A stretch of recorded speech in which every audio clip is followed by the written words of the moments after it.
We grew up on a chicken farm in Trinidad and Tobago, and not only did we raise a lot of chickens, but we also raised some other animals as well, like sheep and goats.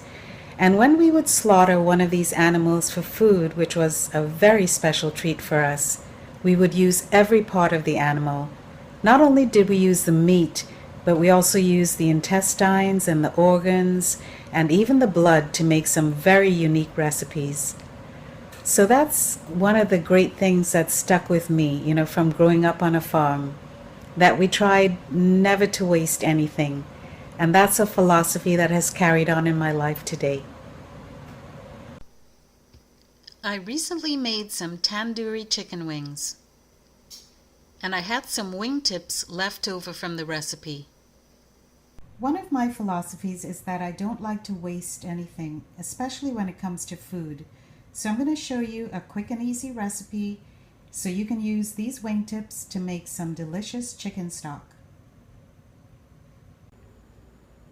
To make the chicken stock, we'll be using celery, carrots, onions, garlic, fresh herbs from the garden, and kosher salt with some coarse ground black pepper.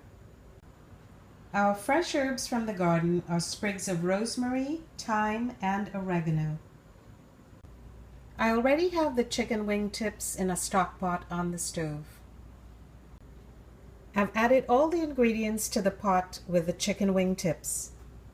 I've added enough water to cover all of the ingredients completely. This is about 8 cups of water. Now I'm going to bring everything to a boil on high heat. When it comes to a rapid boil, lower the heat and simmer for a couple hours. After lowering the heat, cover the pot while the chicken stock is simmering. Check periodically and add additional water if you need to. Here's the chicken stock after cooking for about 2 hours. I placed a strainer over a large bowl to strain the chicken stock. Here's the strained chicken stock or chicken broth. I'm going to let it cool off completely before storing. When the chicken stock is cool, store in airtight covered plastic containers. If you'll be using your chicken broth or chicken stock within the next few days, then you can just refrigerate it. If not, freeze it and it'll keep well for a few months.